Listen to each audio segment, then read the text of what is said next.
Welcome to another edition of VGFacts 5 Trivia. In today's episode, we'll be covering the highly praised RPG series Suikoden. Those of you that are fans of Suikoden will know that we actually used the music from the first game in the series for the 5 Trivia introduction music. Anyway, let's jump straight into this list.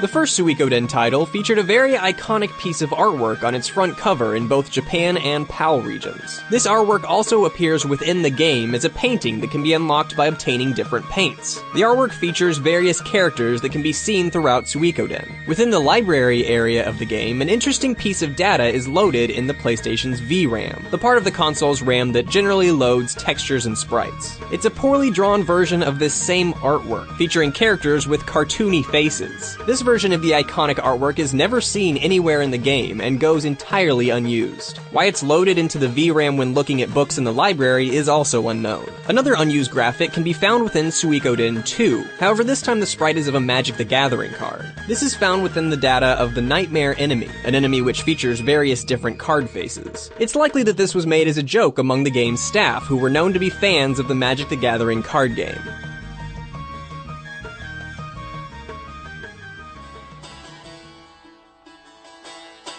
When certain characters are recruited in Suikoden games, they come with pre-upgraded weapons beyond their initial level 1 state. As such, the earlier names of these weapons are never shown on screen. However, looking within the game's data, it's possible to see these names. Several characters' weapons follow interesting naming schemes that were otherwise unseen, such as Clive's weapons all having a wind theme, level 1 being wind, level 2 being storm, and level 3 being tornado. We can also see that Warren's weapons all reference the Norse god Odin, though they are badly translated.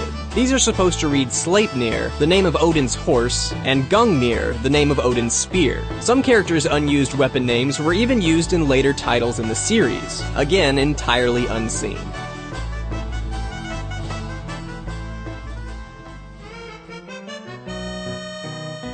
Throughout the first 3 installments of the Suikoden series, characters are given a scene in which they must use a fake name. In every single game, the option of Stolteheim Reinbach III is an option for a name that can be used. Victor uses it in Suikoden 1, the player can give the name to Flick in Suikoden 2, and Chris can use it in Suikoden 3. However, in Suikoden 4, Stolteheim Reinbach III appears as a narcissistic young man that can be recruited into the player's army. The events of Suikoden 4 take place around 150 years prior to the events in the previous 3 games, suggesting that Reinbach's name is notable throughout history for some reason, although for what reason specifically has never been stated.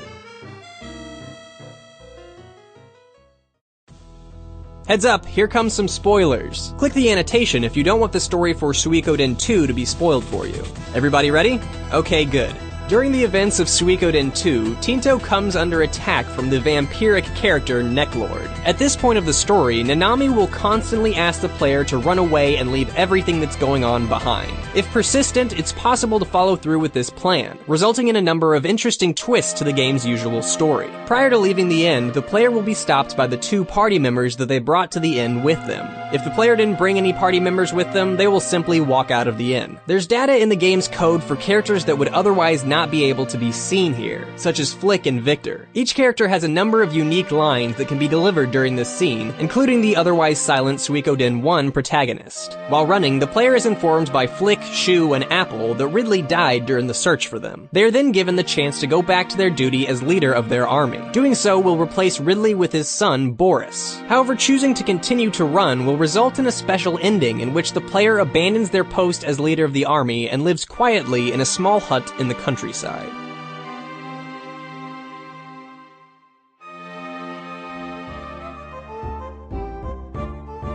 Thomas, the owner of the castle used as the base of operations in Suikoden 3, plays an interesting role throughout the entire lore of the Suikoden series. He's the only character that takes on the role of the Tenkai Star that is not the main protagonist of the game he appears in. Though his role is vital to the story of Suikoden 3, he only serves the single purpose of being the master of the castle. Another interesting remark regarding his position as the Tenkai Star is that he's also the only person in this position to never receive a true rune, or even have any position in leading the army.